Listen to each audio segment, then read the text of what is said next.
Every fairy tale promises the same lie. Endure the suffering, survive the trials, and love will find you.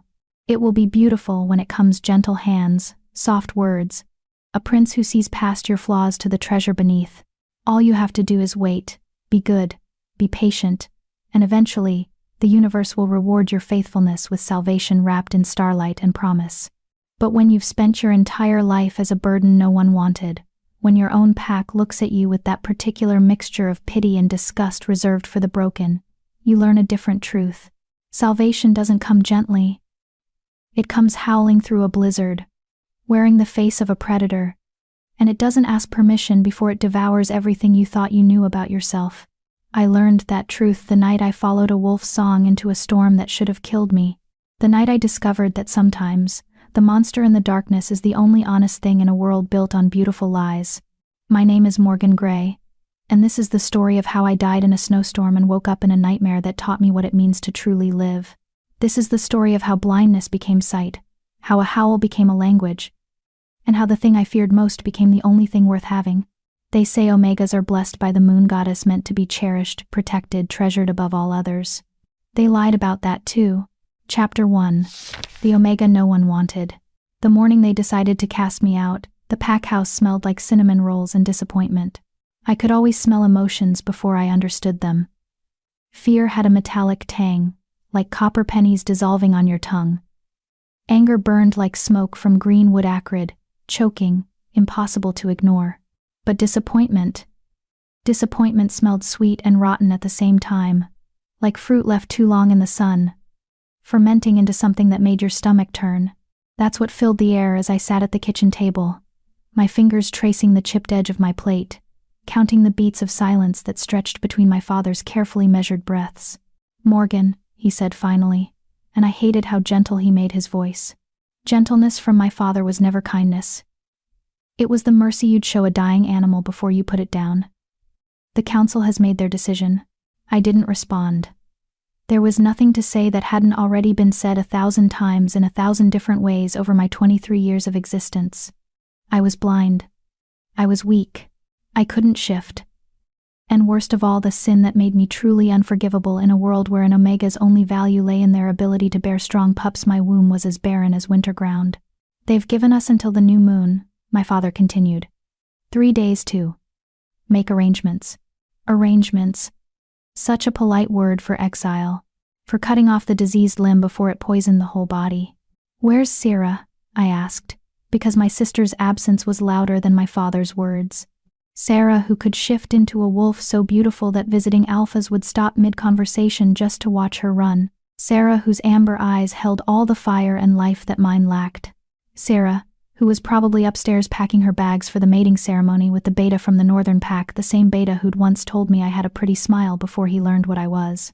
"Your sister is with her intended," my father said, and I heard the pride in his voice, the relief. At least one daughter had turned out right. She wanted to be here. But she's busy being everything I'm not," I finished for him. "It's fine, Father, I understand." And I did. I'd always understood. In a world where strength was survival and weakness was death, I was a liability Grey Pack could no longer afford. The last 3 winters had been brutal. Game was scarce. Neighboring packs were getting aggressive, testing our borders, looking for any sign of vulnerability. A blind, barren omega who couldn't even shift to defend herself. That was vulnerability incarnate. "The council has offered compensation," my father said, and now his voice carried that rot sweet smell again. "There's a position at the northern border station.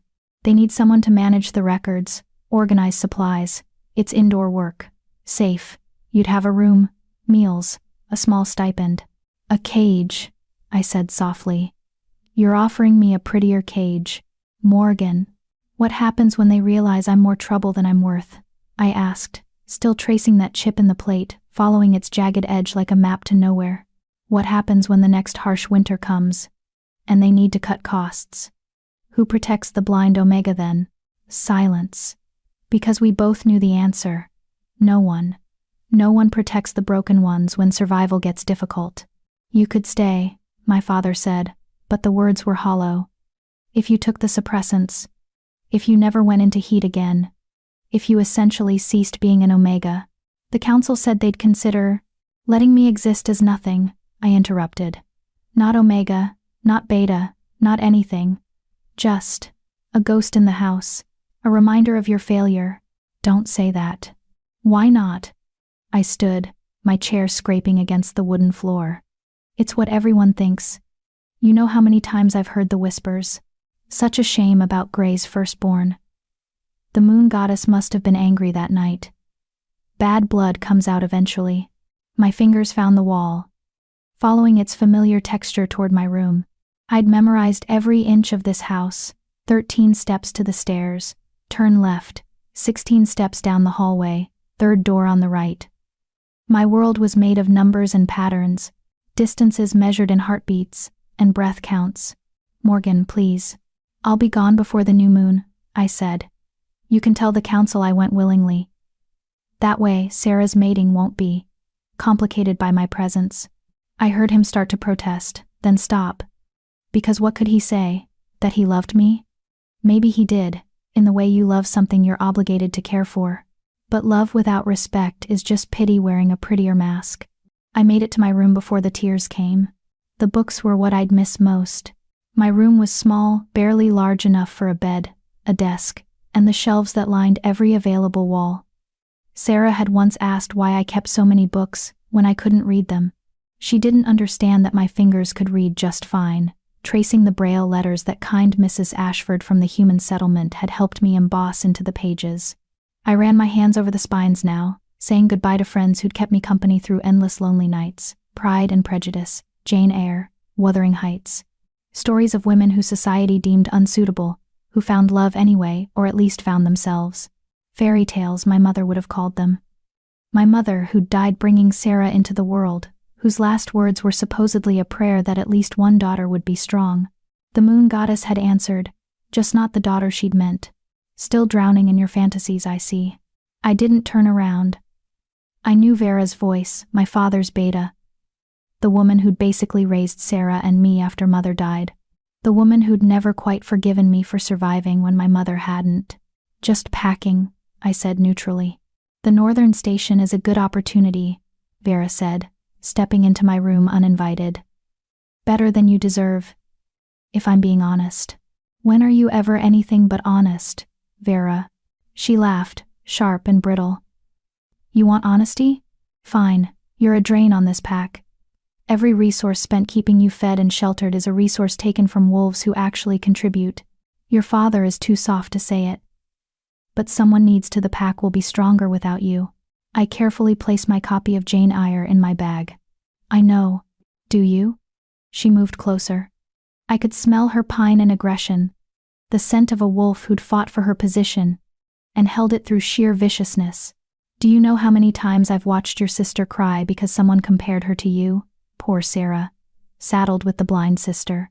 Poor Sarah, whose mating ceremony will always be overshadowed by pity for the Grey family curse. Sarah never cried about me, I said quietly. She barely thinks about me at all. Smart girl. Is there a point to this visit, Vera? Or did you just come to make sure I understand how unwanted I am? The point, she said, her voice dropping to something dangerous, is that if you're not gone by the new moon, I'll make sure the council's decision becomes permanent.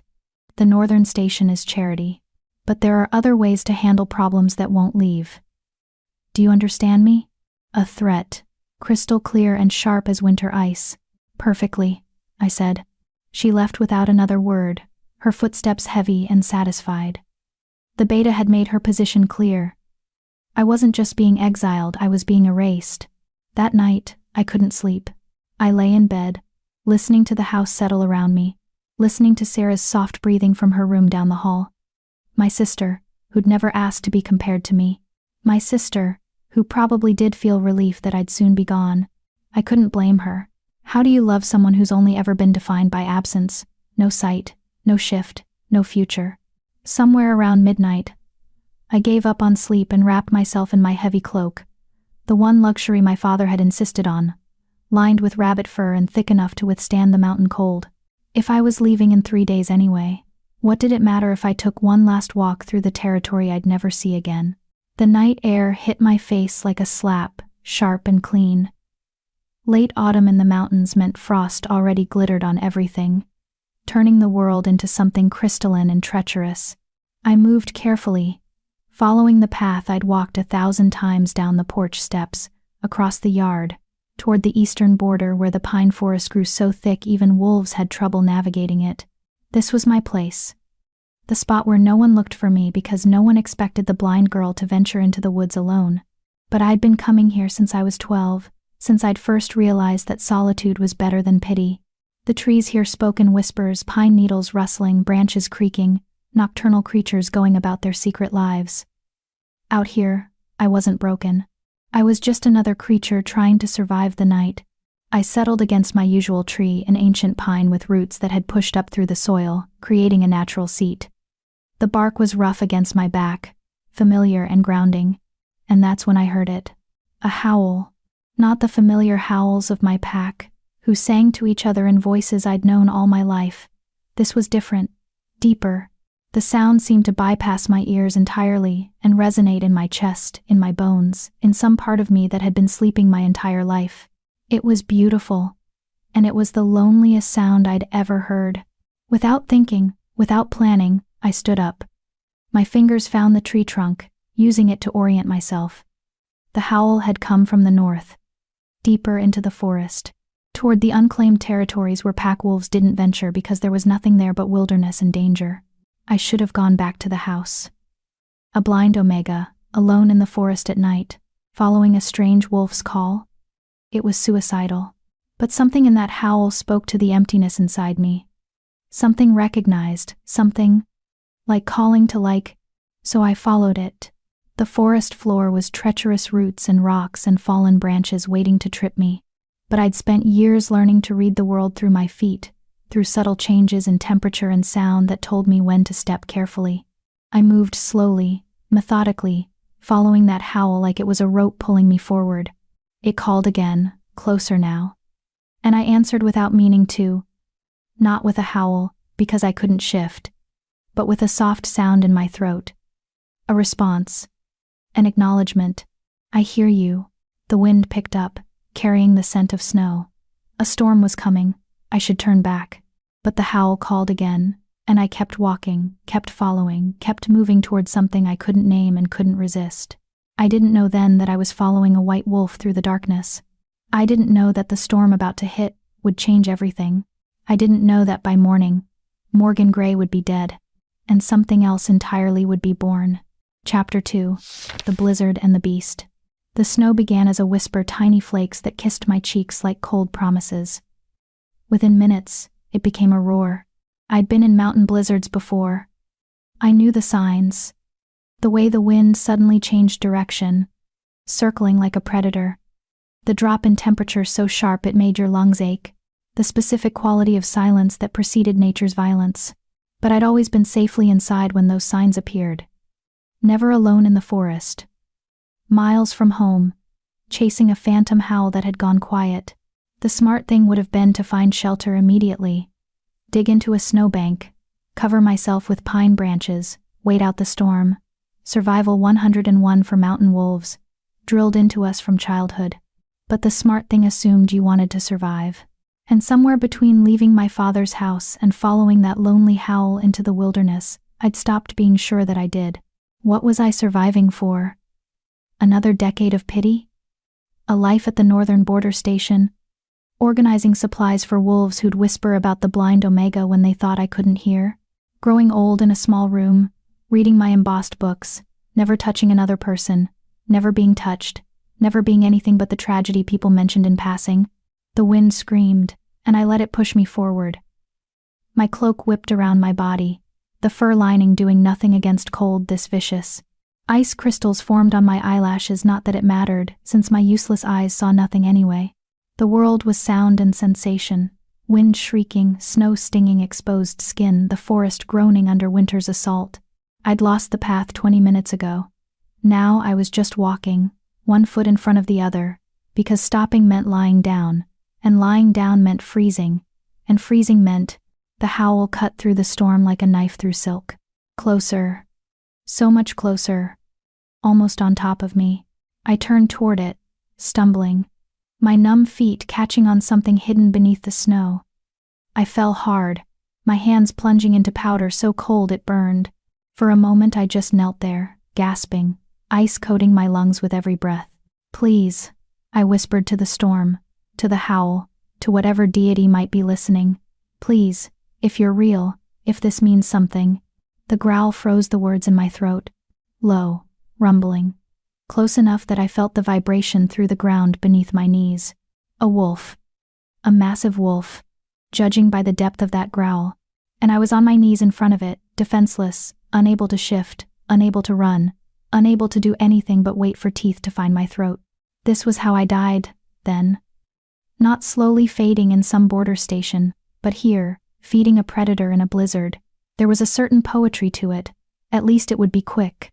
I lifted my chin, exposing my throat. Submission.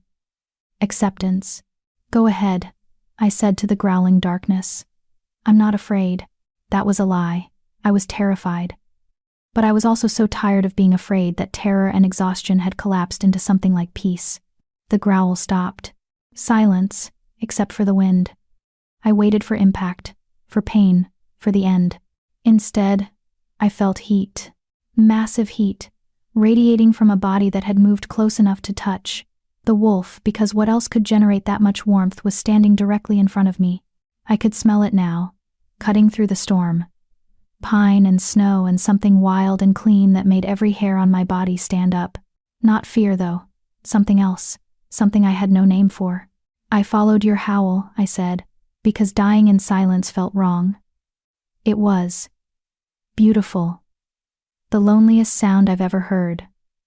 I thought my voice cracked. I thought maybe you were like me. Alone. Unwanted. I thought maybe what? That a wolf would understand? That a predator would offer comfort? How pathetic was I, that even facing death, I was still desperate for connection. Hot breath hit my face. The wolf was close enough now that I could feel each exhale, could sense the size of it bigger than any pack wolf I'd encountered.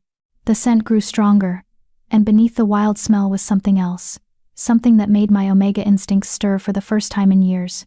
Alpha. This was an alpha wolf, a powerful one, and I'd just offered my throat to it like a fool. I can't shift, I whispered, not sure why I was explaining. I can't defend myself, I can't run, I'm blind, I can't even see you. So if you're going to kill me, please just make it quick. The wolf made a sound, not a growl, not a howl.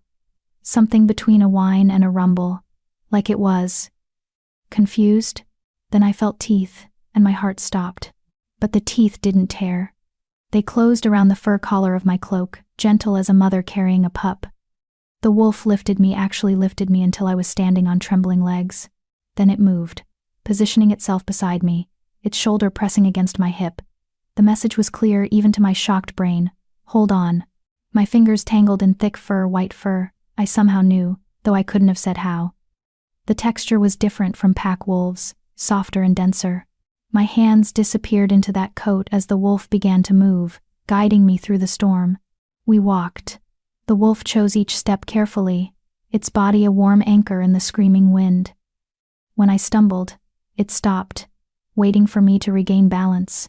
When the snow got too deep, it moved ahead, breaking trail, then circled back to collect me. It was saving me. This massive alpha wolf, who should have seen me as prey or threat, or at best an annoyance, was saving my life. Why? I asked the question to the storm, not expecting an answer. Why are you helping me? The wolf made that confused sound again, and kept walking. Time stopped meaning anything. There was only cold, and fur, and the steady presence of the wolf beside me. My legs had gone numb. My face felt like it belonged to someone else. I couldn't feel my fingers anymore. Even buried in all that warm fur, I was dying. The wolf's help had bought me time, but not enough. You couldn't survive a blizzard like this, not exposed, not for this long. I'm sorry, I whispered to the white wolf. I'm slowing you down. You should leave me, save yourself. The wolf stopped so abruptly I stumbled into its side. It turned, and I felt its massive head press against my chest, pushing me backward. I sat down hard in the snow, confused, as the wolf circled me once, twice, 3 times. Then it lay down, curling its enormous body around me like a living fortress. The relief from the wind was immediate and overwhelming. The wolf's body blocked the worst of the storm, creating a pocket of almost warmth. Its tail curved around to cover my legs, its head rested near my shoulder, and its breathing deep and steady became the only sound in my universe. "Thank you," I breathed into white fur. My arms wrapped around the wolf's neck, seeking warmth, seeking comfort, seeking something I'd never found in 23 years of life. The wolf rumbled, not a growl, something softer, almost like a purr. Could wolves purr? I was too cold to care. I burrowed deeper into that impossible warmth, and the wolf shifted to accommodate me, tucking me more securely against its chest. "You're going to regret this," I mumbled, consciousness starting to slip. "When the storm clears, and you realize you saved a useless blind omega, you should have left me. Everyone leaves me eventually." The wolf's rumble grew louder, almost indignant. I felt its head move, felt its breath on my face again. Then something warm and wet dragged across my frozen cheek. The wolf had licked me. A laugh bubbled up from somewhere deep, hysterical, exhausted, delirious. "Okay," I said to the darkness pulling me under. "Okay, White Wolf, I'll stay. Just for a little while." The last thing I felt before unconsciousness took me was the wolf adjusting its position, ensuring every inch of my body was covered, protected, warm. The last thing I heard was a sound that might have been a howl, or might have been the storm, or might have been my oxygen-starved brain, making up beautiful lies. But it sounded like a promise. I woke to silence, not the absence of sound, but the specific quality of silence that follows a storm, the world holding its breath, buried under fresh snow, everything muffled and new. I was warm, actually warm, for the first time in hours, days. How long had I been unconscious? And I was moving. My brain struggled to process the information. I was definitely moving, being carried, but not in someone's arms. I was draped across something broad and furred, and the white wolf was carrying me. I was lying across its back like a sack of grain, my arms dangling on one side, my legs on the other, bouncing slightly with each of its massive steps. "You're awake," a voice said. I jerked so hard I nearly slid off the wolf's back. Human hands caught me, steadying me. "Easy," the voice said. Male, deep, with an accent I couldn't place. "You're safe.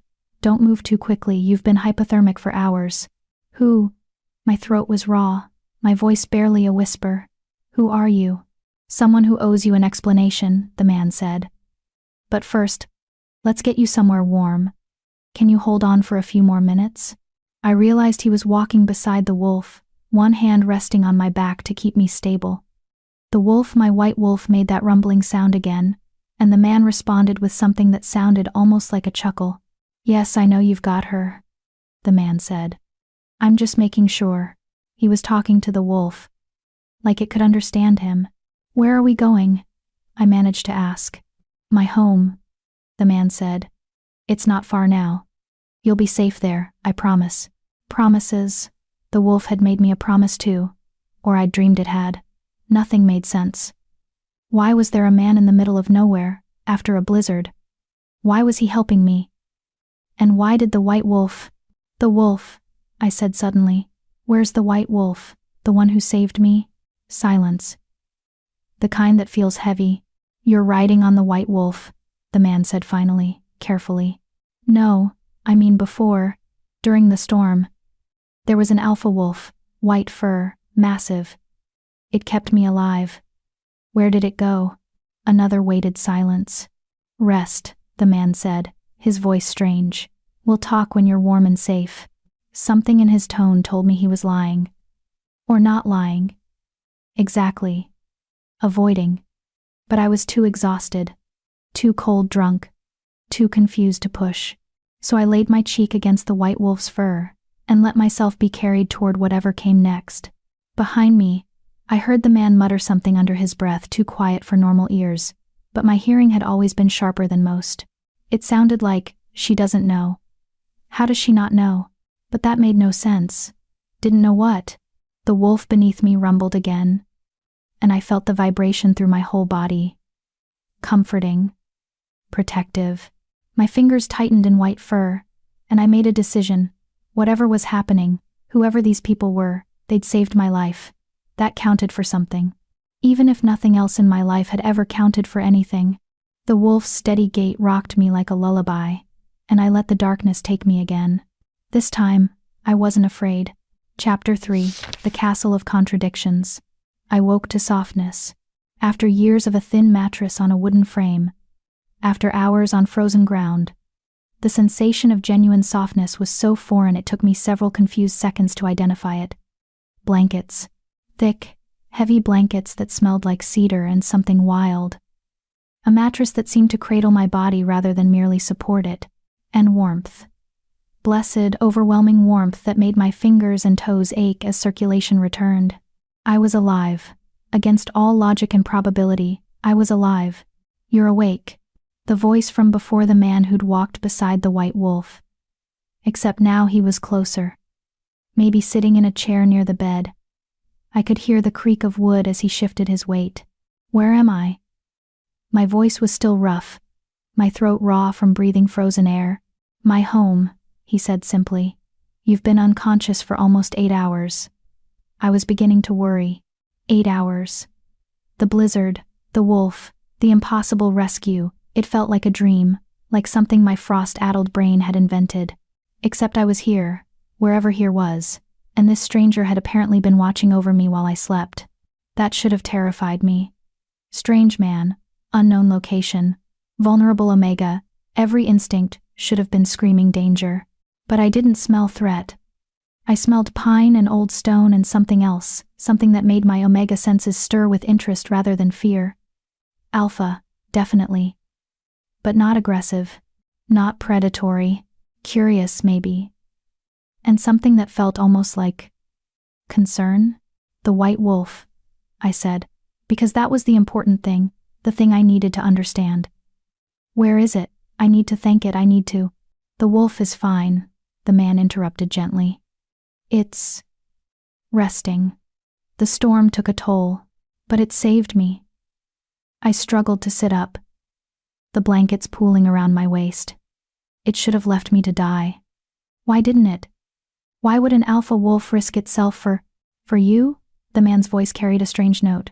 Why do you assume you weren't worth saving? The question caught me off guard. Because I'm not. I'm a blind Omega who can't shift. I'm useless. Everyone knows that. Everyone is wrong. The certainty in those 2 words made my breath catch. No pity, no platitude. Just flat contradiction. Like he was correcting a basic error in mathematics. You don't know me, I said carefully. No, he agreed. But I know what you did. You walked into a blizzard alone. You followed a howl no one else would have heard, or if they heard it, they would have ignored. You offered your throat to what you thought was a predator, not out of fear but out of, what? Kinship? Recognition? Insanity, I supplied.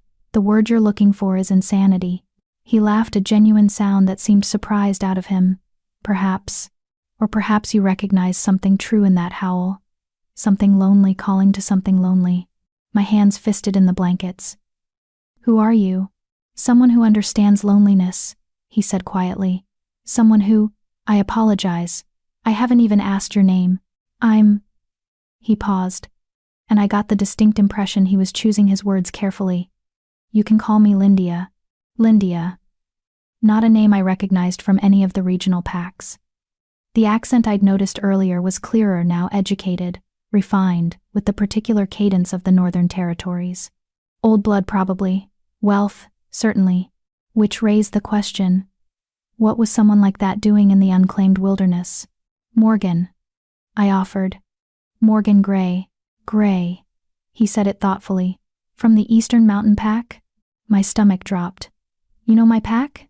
I know of most packs in these territories. The Grays have a reputation. Your father is well respected. Was. Past tense as far as I was concerned. I'm being exiled, I said flatly, because there was no point in pretending. They gave me 3 days to leave. I took a walk before I left and got caught in the storm. That's all. That's all? Lindia's voice sharpened. Your pack is casting out an omega? That's against… I'm defective, I interrupted. Blind, barren, can't shift. The pack is struggling. They can't afford dead weight. It's practical. It's monstrous. The anger in his voice startled me. Not directed at me, directed on my behalf. When was the last time someone had been angry for me rather than at me? It is what it is, I said, uncomfortable with his defense. I don't need pity. Good, because I'm not offering any. He stood, and I heard him move toward what sounded like a fireplace. The crackle of flames confirmed it. I'm offering you a choice. What kind of choice? You can rest here until you're strong enough to travel, then leave for wherever you were planning to go. The northern border station, was it? Of course he'd know. Pack gossip traveled fast. Or you can stay. I almost laughed. Stay? Here? Why would you? You don't even know me. No, he agreed. But I'd like to. And I think you might want to know me too. Or at least, you wanted to know the wolf. The wolf. Always back to the wolf. Are you saying the wolf is yours? I asked carefully. Like a pet. Or a bonded. I'm saying, Lindia interrupted. And now his voice carried weight, importance, like he was revealing something significant. That things are not always what they seem. You, for instance. Your pack sees a blind, broken omega. But last night in the storm, I saw something entirely different. What did you see? Courage, he said simply. Real courage, not the bravado wolves perform for each other. You were terrified and you walked into the storm anyway. You thought death was coming, and you offered it your throat with dignity. That's not weakness, Morgan. That's strength most wolves will never possess. My throat tightened. Pretty words. True words, he corrected. And I'm not asking you to stay forever. Just stay for a while. Rest, recover. Let yourself be somewhere where you're not measured against impossible standards. It was too good. Too perfect. Strange man rescues dying omega, offers sanctuary, asks nothing in return. That wasn't how the world worked. What do you want from me? I asked bluntly. Nobody helps for nothing. What's the cost? Silence. Long enough that I thought I'd offended him. Then, company, he said quietly. I want company. Someone to talk to who doesn't see me as… He stopped himself. I'm alone here. Solitary by necessity, not choice. And last night when I heard you in the storm, when I realized you'd followed. He trailed off. I haven't had a real conversation with anyone in 3 years. That's the cost. Your company. Your conversation. That's all. 3 years alone. I understood that kind of loneliness. The kind that carved you hollow. The kind that made you take stupid risks just to feel something real. Why are you alone? I asked. That, he said, with a hint of wry humor, is a longer story. One I'll tell you, but not today. Today, you need food, more rest, and probably questions answered about where exactly you are. As if summoned by his words, my stomach growled audibly. When had I last eaten? Before the pack meeting yesterday morning, Lindia chuckled. I'll take that as acceptance. Stay there, I'll bring you something. Wait, I said as I heard him move toward the door. Just tell me one thing. The white wolf. Will I see it again? Another loaded pause. Yes, Lindia said finally. I promise you'll see the wolf again. Then he was gone, leaving me alone in the softness and warmth, trying to piece together what had just happened. The food, when it came, was simple but perfect. Venison stew, dark bread, and something sweet that tasted like honey cakes. Lindia talked while I ate, his voice painting pictures of where I was. A castle, he called it, though that seemed grandiose. More like a fortified manor, he amended. Built into the mountain itself. It's been in my family for generations, meant as a retreat. Somewhere to go when the world becomes… He paused. Too much. You live here alone? Not entirely. There are others who help maintain the place. Staff, I suppose you'd call them. But they're discreet. You won't see much of them. Because I'm blind? Because they value privacy, he corrected gently. As do I. This place, it's a sanctuary. For myself and for anyone who needs one. I soaked bread in the stew, considering. How many people have you rescued from blizzards? You're the first, he admitted. Usually I'm better about sensing storms coming. I would have stayed inside, but I heard. He stopped. The howl? I supplied. Yes. The howl. Why did you howl? The question came out before I could stop it. If you were safe inside, why call out into a storm? Silence. Then, so quietly I almost missed it. Because sometimes the loneliness is worse than the storm. My heart clenched. I knew that feeling. I understand, I whispered. I know you do, Lindia said. That's why you came. We sat in comfortable silence while I finished eating. It should have been awkward, stranger and stranger, unknown location, bizarre circumstances. But instead, it felt natural, like we were two pieces of a puzzle that happened to fit, even if we didn't understand the whole picture yet. Can I ask you something? Lindia said eventually. You've been asking me things all morning. Fair. Can I ask you something personal? I set down the empty bowl. Go ahead. Last night when you thought the wolf was going to kill you, you said you weren't afraid. Was that true? I considered lying, then decided against it. No. I was terrified. But I was also relieved? That sounds insane, but I've spent my whole life being afraid. Afraid of being a burden. Afraid of being cast out. Afraid of dying alone and forgotten. And in that moment, facing actual death, I realized at least it would be over. At least I'd know how the story ended. And now? Now I'm in a castle with a stranger who saved my life. Eating venison stew, wondering if this is real, or if I'm still freezing to death in the woods. And this is some beautiful hallucination my brain invented to make dying easier. Lindia laughed. A rich sound that seemed to fill the room. I assure you, this is real. Though I understand the skepticism. Your life changed rather dramatically in the span of 12 hours. That's one way to put it. Morgan, he said, and his voice turned serious. I meant what I said. You can stay as long as you need. No obligations, no expectations, just stay, rest, heal, be somewhere safe. Safe. Such a simple word, such an impossible promise. Why do I feel like there's something you're not telling me? I asked quietly. Because there is, he admitted. Several things, actually. But I need you to trust me enough to hear them. And trust isn't built in a morning. So I'm asking you to stay. To give me time to explain properly. Explain what?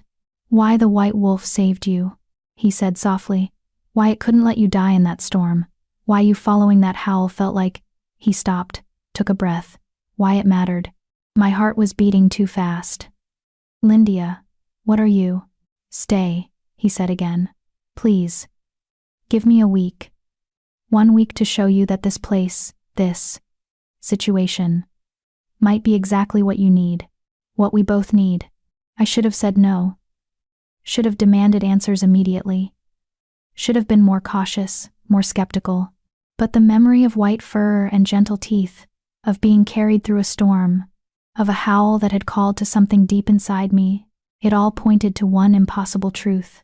I wasn't ready to leave. Not yet. 1 week, I agreed. I couldn't see him, but I swear I could feel Lindia smile. 1 week, he echoed. Thank you. Chapter 4. The Library and the Truth. The castle revealed itself to me in layers over the next 3 days. Not through sight that would never be mine, but through sound and scent and the particular texture of spaces. The main hall where I took my meals had high ceilings that made voices echo, and walls of smooth stone that held the cold like a memory. The corridors were wide enough for 3 people to walk abreast, with thick carpets that muffled footsteps but couldn't quite hide the age of the floorboards beneath. And there were the howls. Every night, just after moonrise, I'd hear it, that same lonely call that had drawn me into the blizzard. It came from somewhere above, maybe the castle ramparts or a high tower.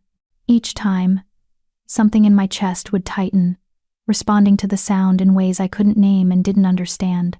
Lindia never mentioned the howls.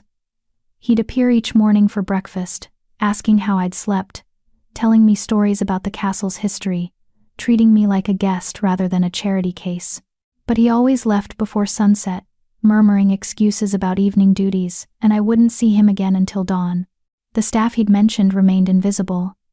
Food appeared, dishes disappeared, my room was cleaned while I was elsewhere, but I never encountered the people doing it. Once, I could have sworn I heard whispers in a language I didn't recognize, but when I called out, only silence answered. It should have felt sinister.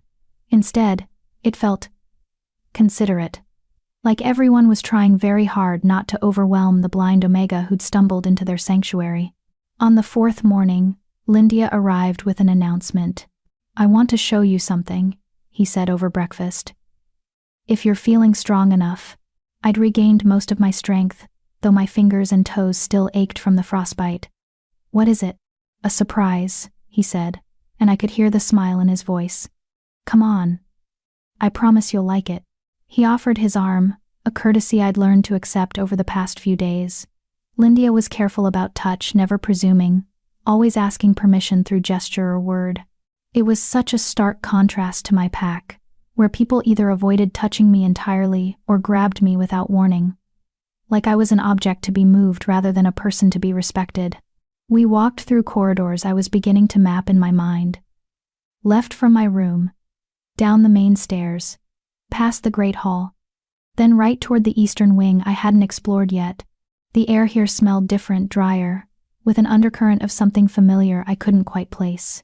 "Close your eyes," Lindia said. "They don't work anyway." "Humor me," I complied, letting him guide me forward.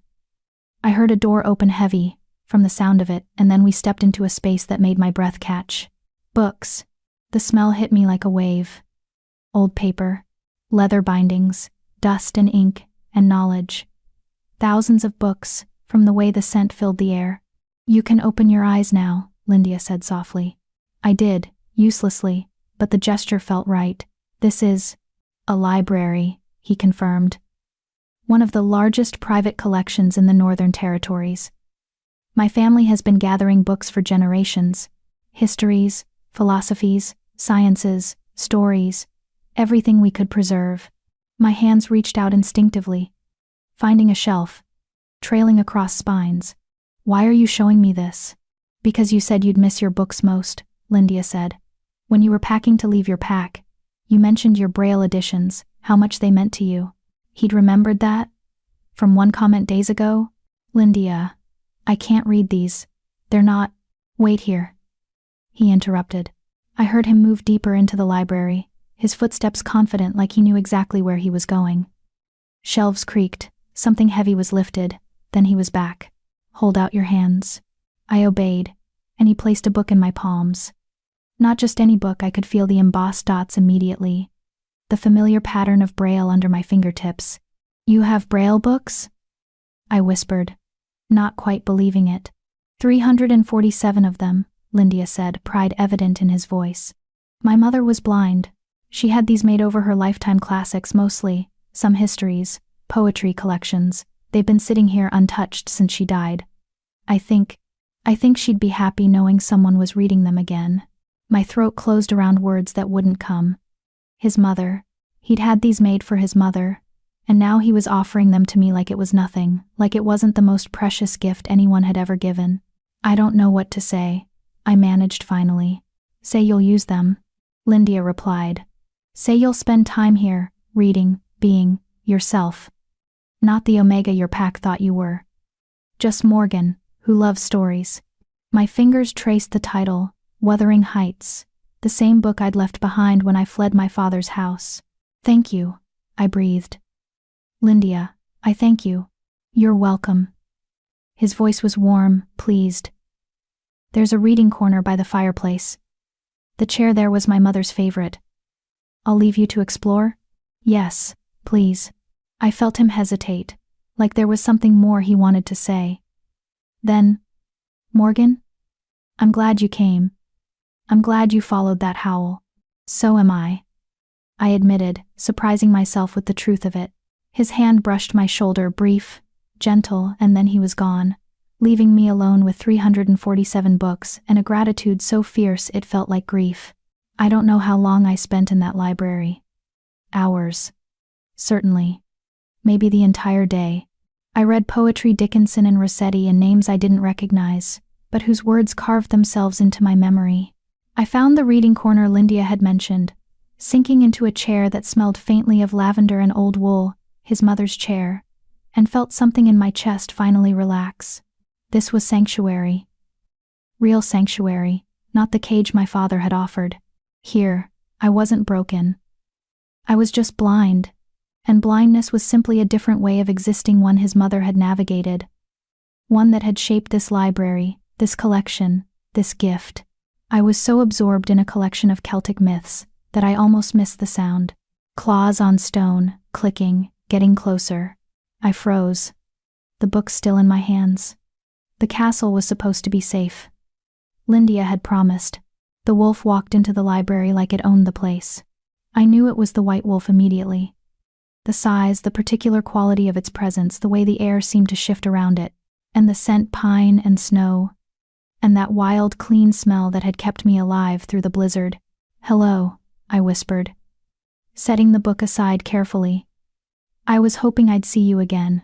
The wolf made that sound, the rumbling purr that shouldn't be possible but was. It moved closer, and I heard it settle on the floor near my chair with a heavy thump.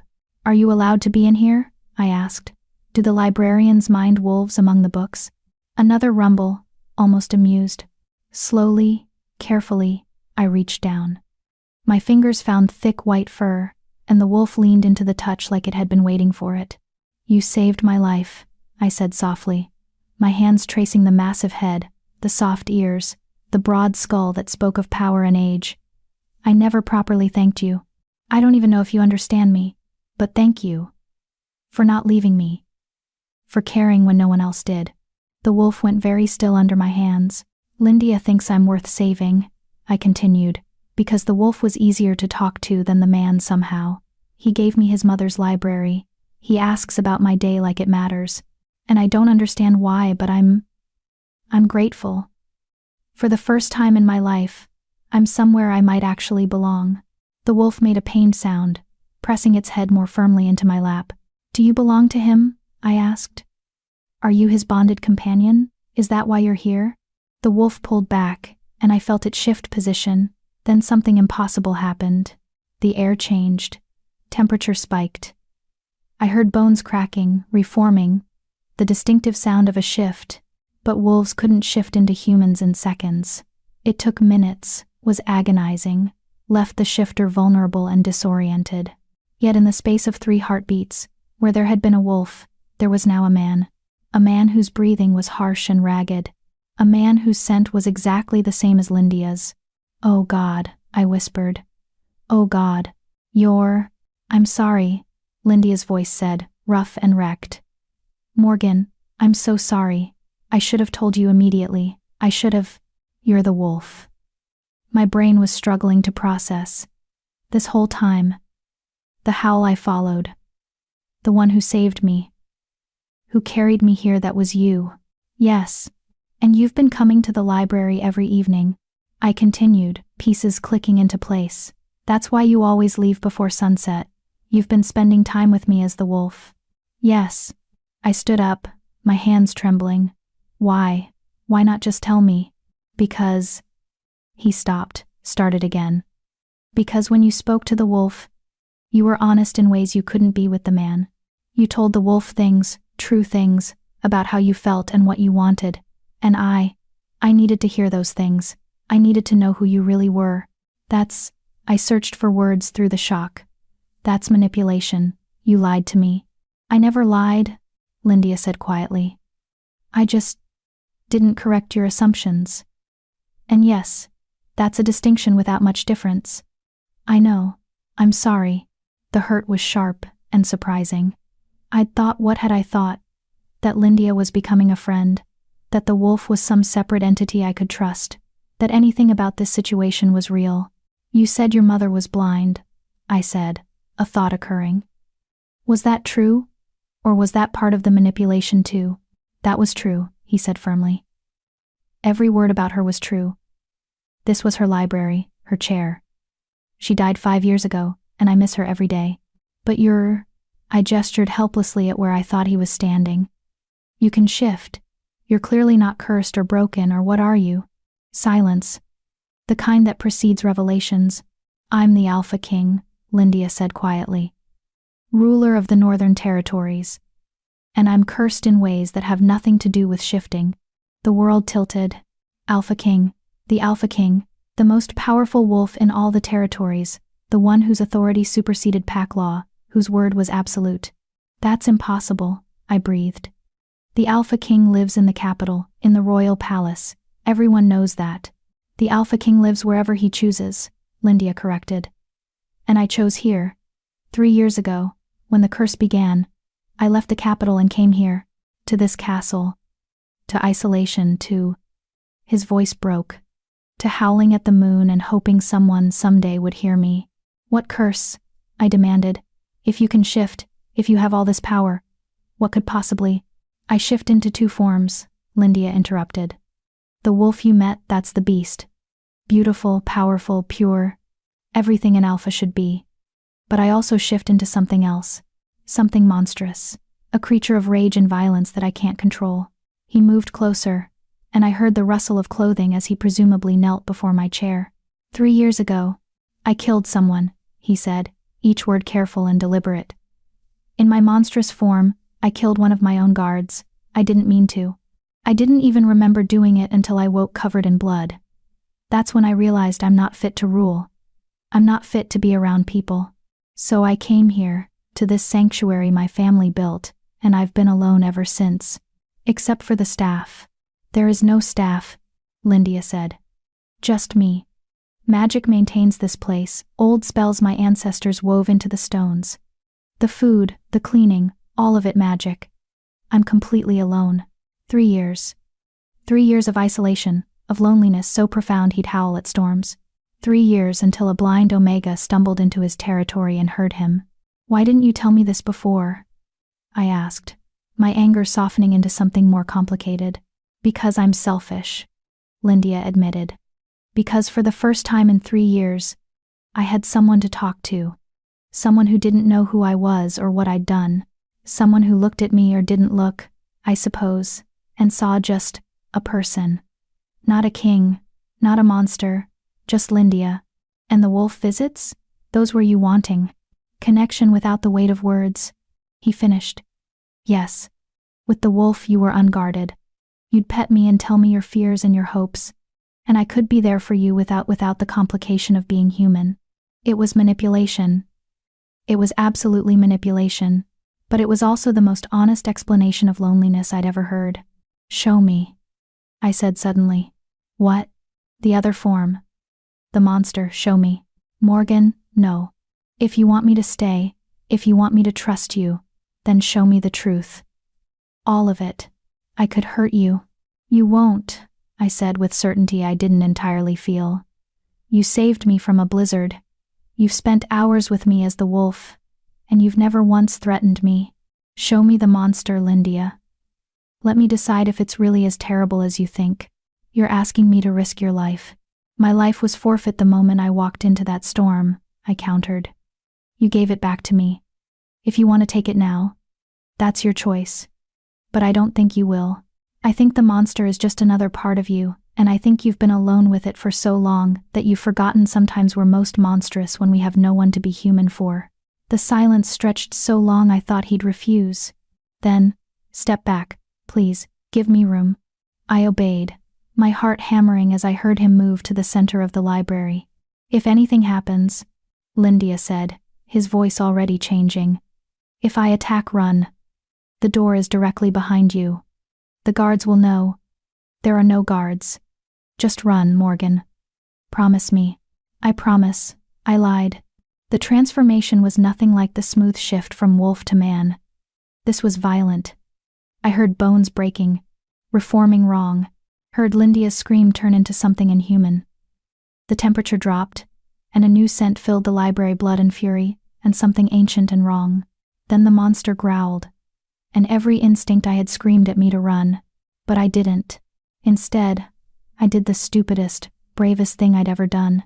I stepped forward, hands outstretched, and whispered, "Hello, Lyndia. I'd like to meet you. Don't forget to subscribe. Chapter 5. The Monster and the Promise. The growl that answered me didn't sound like any wolf I'd ever heard. It was deeper, resonant in a way that made my bones vibrate, layered with harmonics that suggested multiple throats, multiple voices twisted into one impossible sound. The scent intensified not just blood and rage but something older, primal. The smell of a predator that had never learned to fear anything because nothing had ever been strong enough to threaten it. I should have been terrified. Every omega instinct in my body was screaming at me to submit, to run, to make myself small and invisible. But beneath the monster's scent, underneath all that fury and wrongness, I could still smell him. Pine and snow, and that particular warmth that meant Lindia, the man who'd given me his mother's library. The wolf who'd kept me alive through a blizzard. "I'm not afraid of you," I said. And it was only half a lie. The monster moved. I heard claws scraping stone, heard the displacement of air as something massive circled me, evaluating, deciding if I was prey or something else entirely. "Lindia told me about you," I continued, keeping my voice steady even as sweat beaded on my forehead. "He thinks you're uncontrollable, monstrous, something to be hidden away and ashamed of." Another growl, this one almost questioning. "But I think he's wrong," I said. "I think you're just another part of him. A part that's been locked away so long, it's forgotten how to be anything but angry." The circling stopped. The monster was directly in front of me now, close enough that I could feel the heat radiating from its body, closer than the wolf had ever been, close enough to kill. I raised my hand slowly, palm out. "An offering. A question. May I?" I whispered. Silence. Breathing that sounded wrong. Too many lungs working in terrible synchronization. Then, hot breath on my palm. The monster was sniffing me, learning my scent the way wolves do, trying to categorize what I was. I waited, patient, non-threatening. The monster made a sound, not a growl this time. Something confused, almost distressed. Then I felt it. Rough fur against my fingertips. Coarser than the wolf's beautiful white coat. Matted in places, like it had been neglected. The monster was letting me touch it. "Hello," I breathed, my fingers exploring carefully. The head was massive, twice the size of the wolf's. The bone structure was wrong, too many ridges, too many angles, like someone had taken a wolf's skull and rebuilt it according to nightmare logic. "I'm Morgan. It's nice to finally meet all of you." The monster went completely still. "You've been alone," I continued, my hands finding what felt like ears, too many of them, positioned incorrectly. "Locked away because Lindia thinks you're dangerous. And maybe you are, maybe you killed that guard. But Lindia killed that guard too, you're both the same person. He just gets to pretend he's not responsible because you wear a different face." A whine. High and broken. Nothing like the confident growl from before. "It's not fair," I said softly, my fingers trailing down to find a neck, a shoulder, a body that seemed to shift and reform under my touch like it couldn't decide what shape it should be. Being the part of him everyone fears. Being the thing he hates most about himself. "You didn't ask for this any more than I asked to be blind." The monster's breathing changed faster, shallower. Was it panicking? "Hey," I soothed, using the same voice I'd used with the wolf during the storm. "It's all right. I see you, both of you, and I'm not afraid." That was when the monster did something that shattered every assumption I'd made. It collapsed. One moment it was standing, and the next it simply fell carefully, deliberately curling its impossible body around me the same way the wolf had during the blizzard. Protecting me. Or maybe protecting itself. The monster was sobbing. I didn't know that monsters could cry. But this one was. I felt moisture on the fur where my hands rested. Felt the body shaking with emotions it had probably never been allowed to express. 3 years of isolation. 3 years of being the thing even Lindia couldn't love. "I'm here," I whispered, sinking down to sit within the circle of its body. "You're not alone anymore. Neither of you are. I don't know how long we stayed like that." The monster crying soundlessly. Me running my hands through its fur. Murmuring soft nonsense words the way you would to a wounded animal. Gradually, the shaking subsided. The breathing evened out. The monster's head came to rest near my lap, heavy and warm and trusting. "Better?" I asked. A sound that might have been agreement. Good. Now I'm going to tell you something important, and I need you to listen. Can you do that? Another sound. Definitely agreement this time. Lindia thinks you're the curse, I said carefully. He thinks the answer is to keep you locked away, to never let you out, to treat you like the enemy. But that's not going to work. You're part of him. You're his rage and his pain, and all the things he won't let himself feel. The more he suppresses you, the stronger you'll get, the more violent. Do you understand? Silence. Then the monster shifted, and I felt something that might have been a nod. What he needs, what you both need, is integration, not separation. He needs to accept that you exist, that you have a right to exist, and you need to learn that not everything is a threat, that sometimes it's safe to be vulnerable. The monster made a questioning sound. Like now, I said gently. Right now. You're being vulnerable with me. You're letting me touch you, talk to you, see you as something other than a monster. That's good. That's progress. I felt the shift before it happened, the air pressure changing, the temperature rising, the sense of something large becoming something smaller. Not violent this time, but gradual, like the monster was carefully folding itself back into human shape. Within minutes, Lindia was kneeling beside me, breathing hard, still mostly wrapped around me like he couldn't quite let go. You touched it, he said, his voice raw. You touched the monster and it didn't hurt you. He didn't hurt me, I corrected. Not it. He's part of you, Lindia. Stop treating him like a separate entity. He has never let anyone close before. When I shift into that form, I lose control. I rage and destroy, and you were alone, I interrupted. Alone and terrified and convinced you were a monster.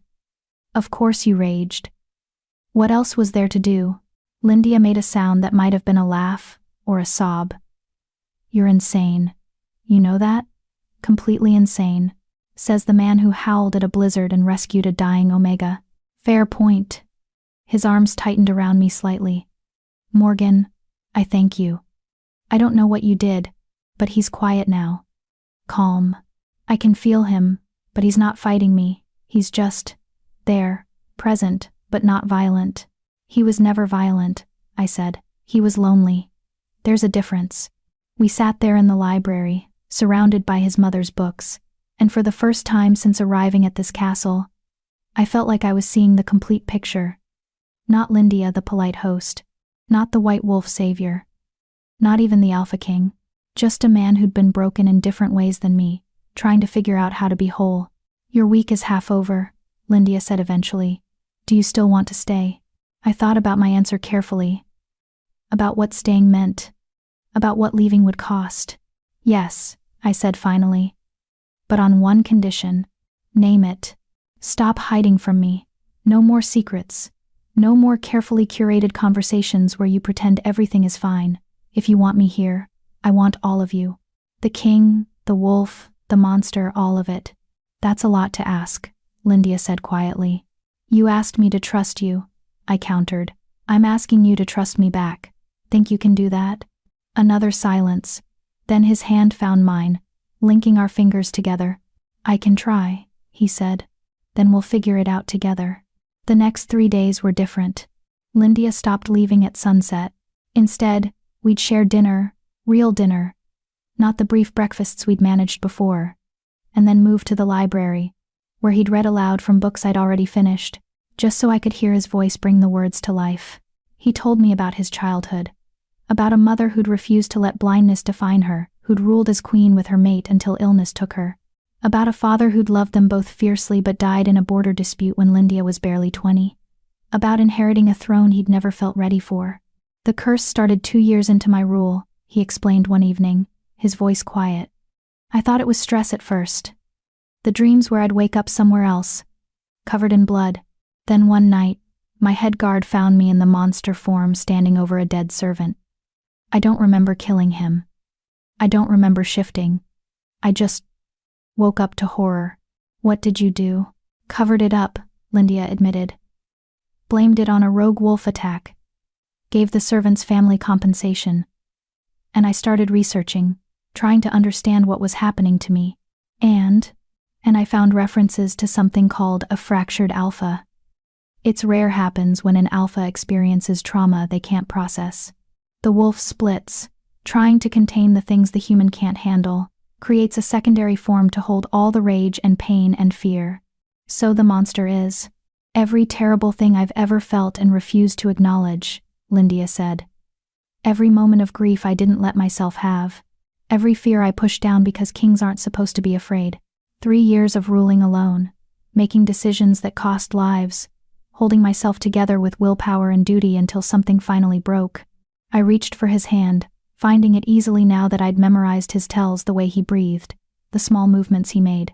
And you thought isolation was the answer. I thought I was protecting people, he said. Better one monster alone in a castle than a monster sitting on a throne, making decisions that affect thousands. Except you're not a monster, I said firmly.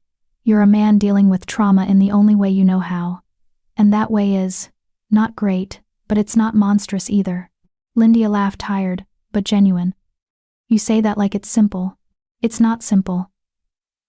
We fell into comfortable silence, broken only by the crackle of the fireplace. I was learning to read his silences. This one felt contemplative, like he was working through something difficult. Can I ask you something? He said finally. Always. Why did you follow the howl? Really? You said you recognized loneliness. But there's more to it than that. I can feel it. I considered deflecting, then remembered my condition. No more secrets.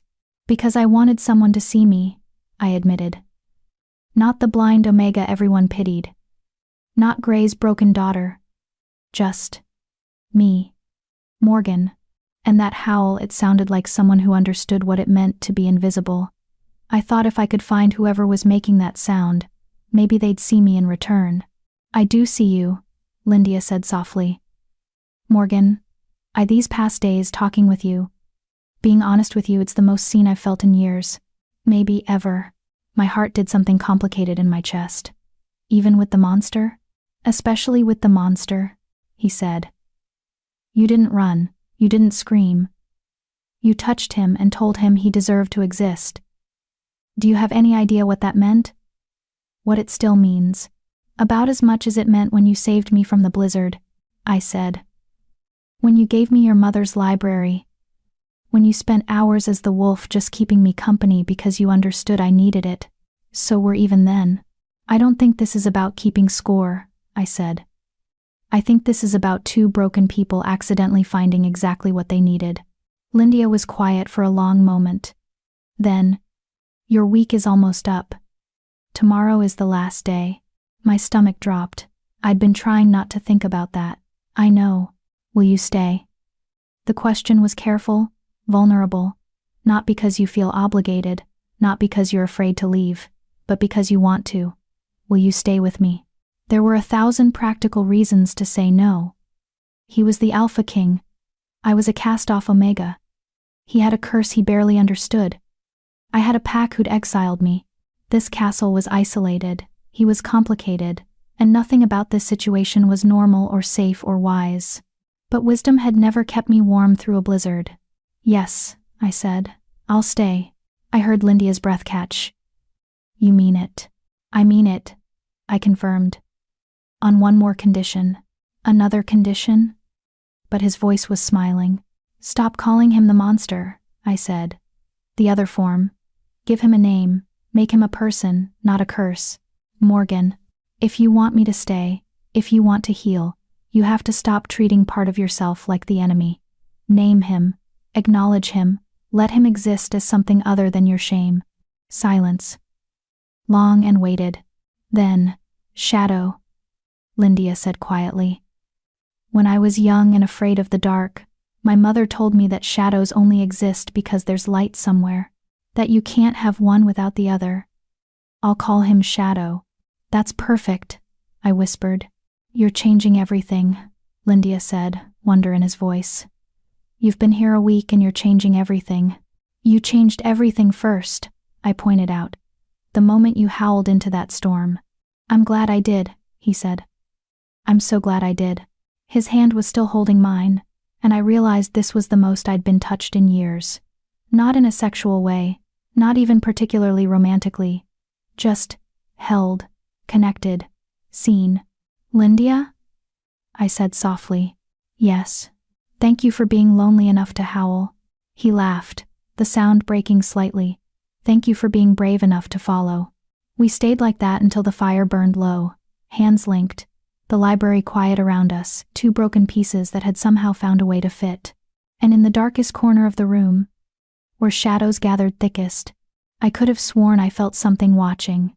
Not threatening, not violent, just grateful that someone, finally, had given him a name. Chapter 6. The Breaking Point. The next 2 weeks passed in a rhythm I'd never known before, comfortable, almost domestic, punctuated by small discoveries that felt monumental. I learned that Lindia sang while cooking, off-key and unself-conscious, old ballads his mother had taught him. I learned that Shadow emerged most often in the late afternoon, drawn out by exhaustion or stress. But that with me present, he remained calm, docile even. I learned that the castle itself responded to intention doors opening when you needed them to. The temperature adjusting to comfort. Meals appearing that somehow matched exactly what you were craving. It's keyed to the royal bloodline, Lindia explained one morning over breakfast. My ancestors built this place as a true sanctuary. Somewhere the ruling alpha could come to rest, to heal, to be vulnerable without fear. The magic reads need and responds. Must be nice, I said wryly. My pack's territory had a leaky roof and aggressive squirrels. He laughed. And I was learning to catalog his laughs. This one was the surprised kind, the one that said I'd caught him off guard in a good way. But beneath the comfortable routine, I could feel something building.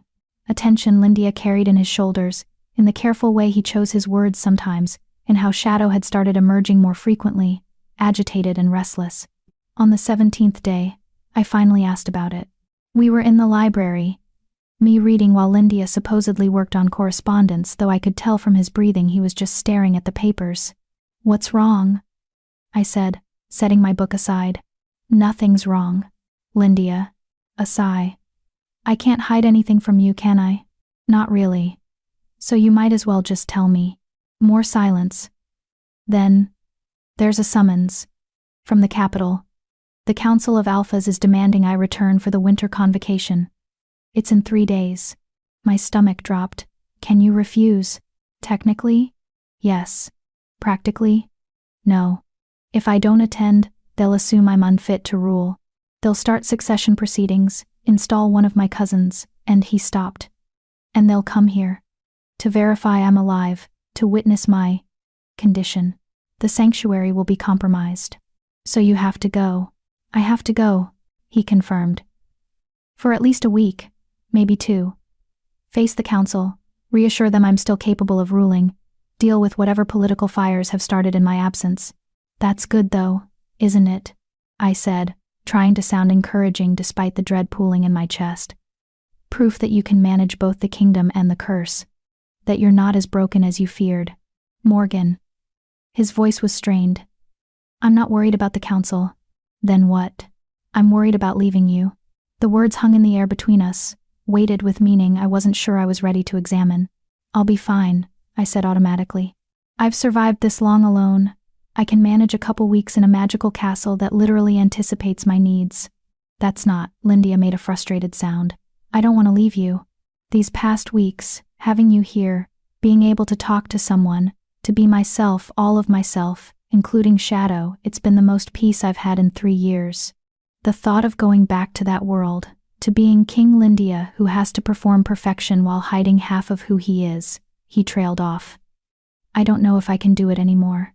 I stood, using the furniture to navigate toward where his voice had come from. My hands found his shoulders, tense under my touch.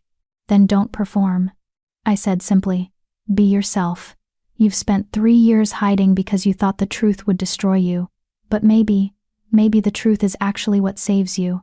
You're suggesting I tell the Council of Alphas that I'm fractured. That I have an unstable secondary form that killed someone. Morgan. They'd remove me immediately, probably exile me, or worse. Or maybe they'd understand. I countered. How many of them do you think are perfectly whole?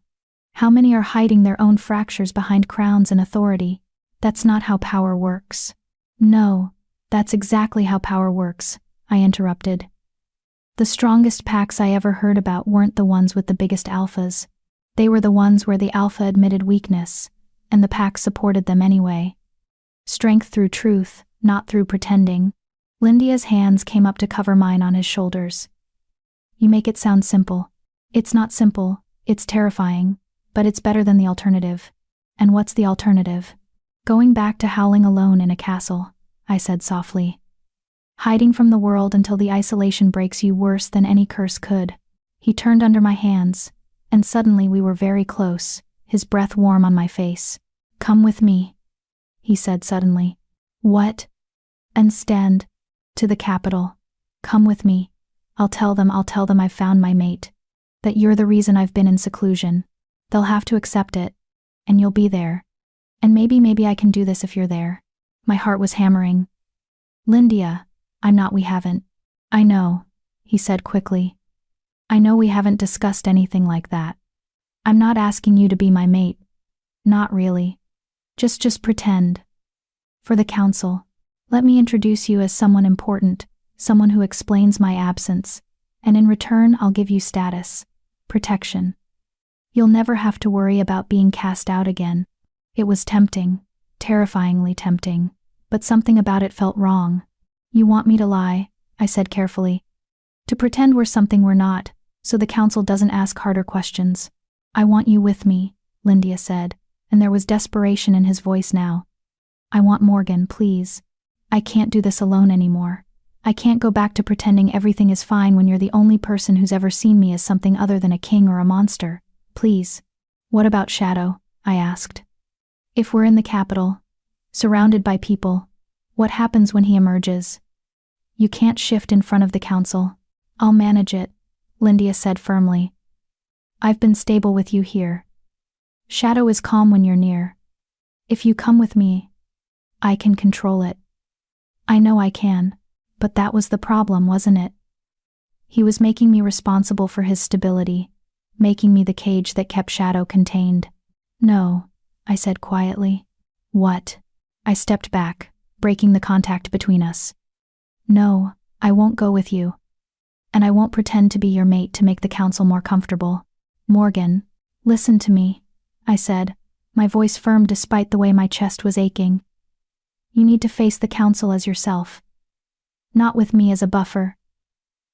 You need to stand in front of them and say, I'm fractured, and I'm dealing with it, and I'm still your king. Otherwise, you're just trading one cage for another. You don't understand what you're asking. I understand perfectly, I interrupted. You're afraid. You're terrified that if they see the real you, they'll reject you. Just like my pack rejected me. But Lindia, you're the Alpha King. You have power I'll never have. If you can't be honest about who you are, what hope is there for anyone else? That's not fair. None of this is fair. The words burst out of me, sharp with frustration and fear, and something that felt dangerously close to heartbreak. It's not fair that you're fractured. It's not fair that I'm blind and barren. It's not fair that we're both so fucking broken that we found each other by accident in a blizzard.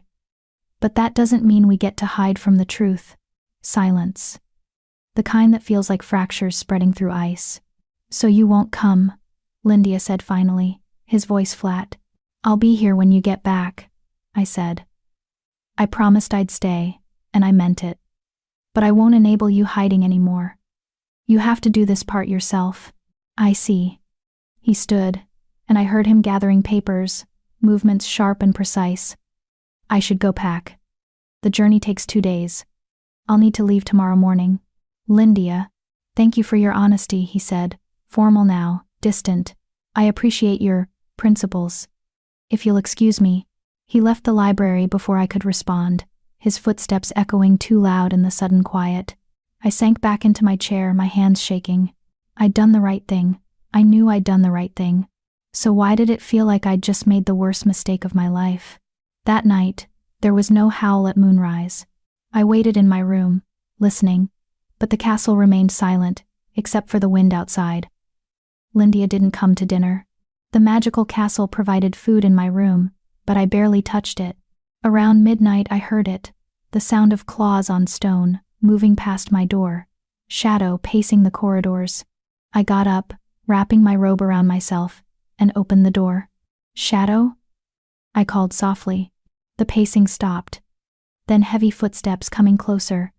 The massive form of Shadow emerged from the darkness, and I felt his presence fill the hallway. He's angry, I said. Lindia, he's angry at me. Shadow made a sound, not agreement or disagreement, just acknowledgement.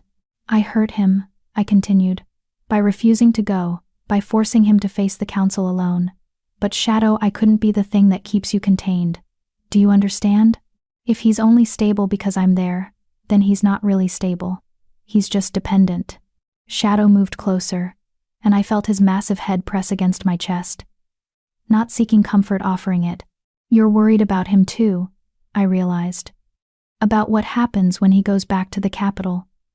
Whether he can handle it without. I trailed off. Without us. A rumble. Definitely. Agreement.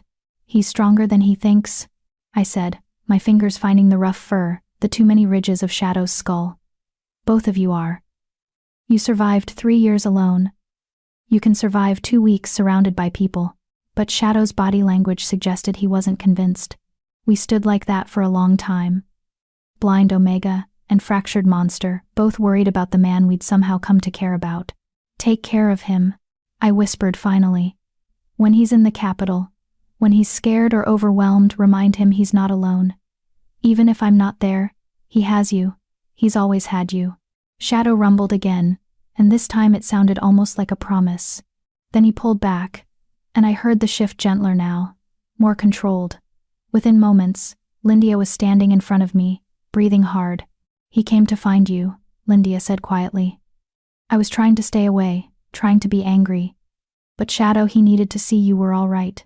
I'm fine, I said. Are you? No. The honesty was raw.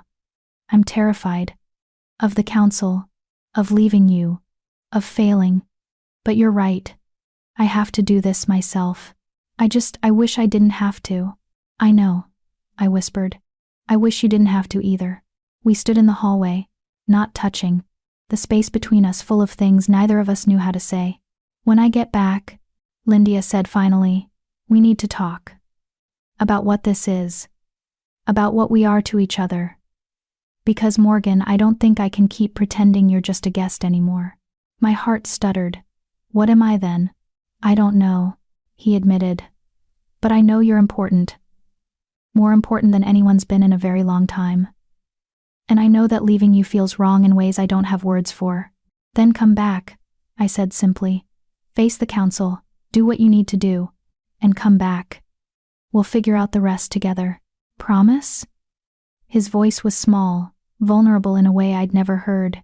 Promise, I said. I'll be right here, reading your mother's books, and probably annoying the castle with requests for weird food combinations. You're not getting rid of me that easily. He laughed, shaky, but real. Thank you. For pushing me. For being honest even when it hurt. That's what we do, I said. We tell each other the truth. Even when it's hard. Especially when it's hard, he agreed. He left before dawn the next morning. I heard him moving through the castle, quiet so as not to wake me. But I was already awake. I stayed in my room though, giving him the space to leave without another painful goodbye. Just before I heard the main door close, a howl echoed through the castle, long and lonely and full of promise. I howled back, not with a wolf's voice, but with my own. A sound I'd never made before.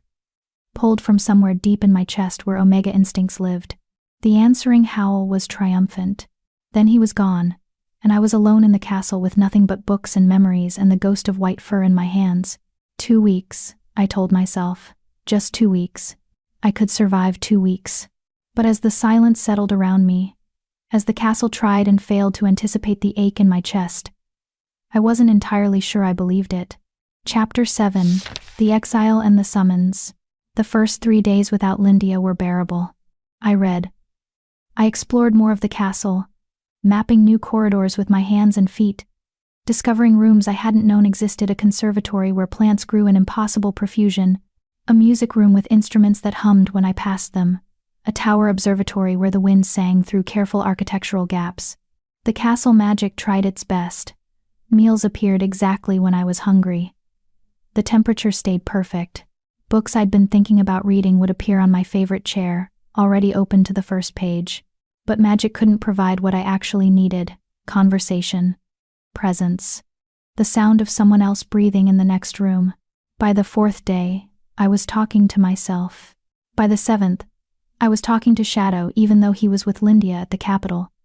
Even though I knew he couldn't hear me, I'd stand in the library and update him on what I'd read, what I'd discovered. How much I missed them both. Today I found a room full of maps, I told the empty air. Embossed maps, raised surfaces so I could trace borders and rivers and mountain ranges. Your mother must have commissioned them. She was brilliant, Shadow. You would have liked her. Silence answered, as it always did. On the 9th day, something changed. I woke to wrongness, not a sound or a smell, but the sensation of the castle's magic flickering, like a candle flame guttering in wind. The temperature dropped sharply, then spiked too hot. When I reached for the breakfast that should have appeared, my hand found empty air. "Hello?" I called out, uneasy. "Is someone there?" No answer. But the wrongness intensified, spreading through the castle like ice across water. Then I heard it, distant but unmistakable. Voices, multiple voices raised in argument. The castle had visitors. My heart hammered as I moved carefully out of my room, following the sounds. The castle tried to help doorways opening in my path, subtle changes in air pressure guiding me toward the main hall. But its magic felt weak, distracted. The voices grew clearer as I approached. Absolutely unacceptable. 3 years of shirking responsibility. The king's private affairs are his own. Not when those affairs impact the entire northern territories. We have a right to know. I stopped at the top of the grand staircase, hidden in the shadows, listening. "Search every room," a commanding female voice said. "If he's hidden something here, we need to know what it is. And find the Omega, the one the servants at the Capitol mentioned. If she exists, she's evidence of the king's instability." Omega. They were talking about me. "Lady Morgana, surely this is excessive," a male voice protested, older, tired. The king explained his absence. He needed time to mourn. To what? Hide? Morgana's voice dripped scorn. King Lindia arrives at the convocation looking half wild, barely coherent, and when questioned about his 3-year absence, he spins some story about personal reflection and healing. And we're supposed to simply accept that? He seemed perfectly in control during the sessions. He walked out of the final council meeting, Morgana snapped. Walked out without explanation, shifted into that massive white wolf, and disappeared. That's not control. That's a fracturing alpha having a breakdown. And if he's been hiding here with some Omega he thinks can stabilize him. She paused. We need to know what we're dealing with. My blood ran cold. Lindia had walked out? Why hadn't he come back here? Where was he? Spread out, Morgana commanded. Find whatever he's hiding. I heard footsteps. Multiple people moving through the castle. The magic flickered again, trying to resist them, but whatever authority Morgana carried, it was enough to override the sanctuary's protections. I had to hide. Had to think. But where could I go that they wouldn't find me? The library, I thought desperately. It was massive, full of alcoves and shadowed corners. If I could reach it. My lady. A new voice, young and excited. I found something. A room, clearly lived in recently. Women's clothes, braille books. The Omega exists. No. Excellent, Morgana purred. Find her. Bring her to me. I want to know exactly what hold she has over our king. I ran. Years of navigating blind gave me advantage here. I knew this castle had memorized its rhythms and patterns. I flew down corridors, taking turns I'd mapped, moving toward the library because it was the only place big enough to hide properly. Behind me, I heard pursuit. Multiple sets of footsteps. Wolves with better hearing than any human, tracking my panicked breathing and racing heartbeat.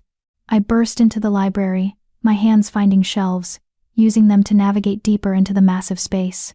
There, the reading corner, the alcove behind it, the narrow space between shelf and wall where I'd once wedged myself while reading. I pressed into the gap, making myself as small as possible, controlling my breathing the way I'd learned during childhood games of hide and seek. The footsteps entered the library. "She's in here," someone said. "I can smell her." Omega scent, fresh. "Find her," Morgana ordered. "And be gentle. We're not monsters. We're simply concerned parties." The lie was obvious, even to me. Whatever Morgana wanted, it wasn't gentle conversation. They searched systematically, footsteps moving through the aisles, hands pulling books from shelves, checking behind furniture, getting closer. I pressed harder against the wall, praying the shadows were deep enough, that the castle's flickering magic would hide me somehow. Got her. Hands grabbed me, yanking me out of the hiding spot. I struggled instinctively, but the grip was iron strong, alpha dominant, impossible to break. "Let me go," I gasped. "Bring her here," Morgana commanded. I was dragged, there was no other word for it, across the library. They deposited me in a chair, and I felt Morgana's presence settle directly in front of me. Her scent was all dominance and cold calculation. "So," she said, her voice deceptively pleasant, "you're the mystery Omega, the one our king has been hiding." I lifted my chin, refusing to show fear even though my heart was hammering. "I'm not hiding, I'm a guest." "A guest," Morgana laughed. "Is that what he told you? How charming. Tell me, little Omega, what exactly is your relationship with King Lindia?" "That's none of your business." A hand struck my face, not hard enough to seriously hurt, but sharp enough to shock. "You will speak respectfully to the council's representative," Morgana said coldly. "Now, answer the question. What are you to the king?" I touched my stinging cheek, fury rising. "A friend. Someone who understands him. Someone who thinks she can influence royal policy through the Omega bond," Morgana interrupted. "Yes, we've seen this before. Weak Omegas latching onto powerful alphas, pretending affection, hoping for status and protection. It's not like that, isn't it?" Morgana leaned closer. "You're blind, Baron. From the reports, cast out by your own pack, and suddenly you're living in the royal sanctuary, surrounded by luxury, with the king so distracted by your presence that he abandons his duties? That's not friendship, Omega. That's manipulation. I never asked him for anything." The words burst out, desperate and true. "He saved me. I was dying in a blizzard, and he saved me. And I stayed because he was lonely, because I understood what it meant to be alone." "How touching," Morgana said dryly. "And in exchange for this charitable companionship, you get a castle, resources, and the ear of the most powerful wolf in the territories. Quite the bargain." "You don't understand." "I understand perfectly," Morgana interrupted. "You're a liability. A distraction. The king walked out of a crucial council meeting because of you. He shifted in front of visiting dignitaries because he was so unstable. He shifted because you wouldn't listen to him." I shouted, fear giving way to rage. "Because he tried to be honest, and you, all of you, you wanted him to be perfect instead of real. You wanted King Lindia who performs stability, not Lindia who's actually dealing with." I stopped myself, but too late. "Dealing with what?" Morgana's voice sharpened. "What exactly is our king dealing with, little Omega? What secrets have you learned in your time here?" I pressed my lips together, refusing to answer. "Bind her," Morgana ordered. "We're taking her back to the capital. If the king cares so much about this Omega, he can explain to the full council exactly why he's been hiding her. And if he can't provide satisfactory answers..." She paused. "Well, the council will make decisions accordingly." "You can't," I started, but hands were already wrapping cord around my wrists, tight enough to hurt. "I absolutely can," Morgana said. "You're on royal property, associated with a king who's showing signs of severe instability. The council has every right to investigate. Be grateful we're being civilized about this." They hauled me to my feet, and I struggled until someone's hand locked around the back of my neck, a dominance hold that made my Omega instincts scream submission. "Stop fighting," the guard holding me said, not unkindly. "You'll only make this harder." "The king will come for me," I gasped, When he finds out what you've done, the king, Morgana said coldly, is in no position to make demands. And if he tries? Well, that will tell us everything we need to know about his fitness to rule, won't it?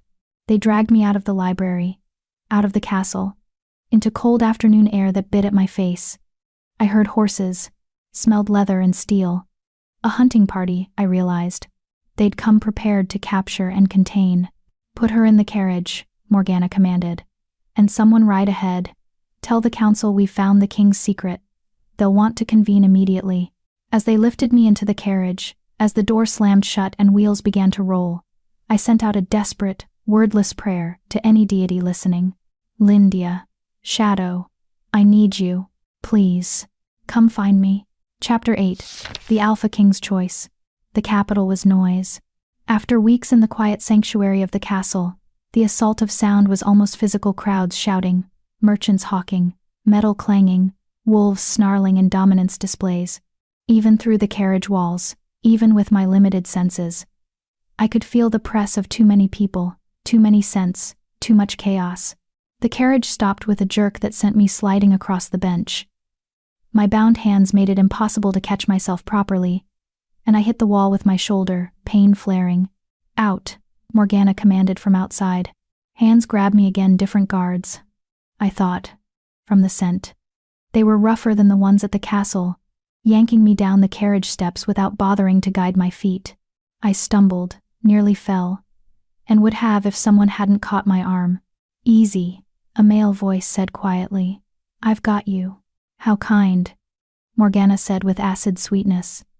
Captain Davos always did have a soft spot for wounded things. Do try not to let sympathy cloud your judgment. Just following protocol, my lady, Davos replied, his grip on my arm firm but not cruel. All prisoners are to be treated with basic dignity. Prisoner, I whispered. I'm a prisoner?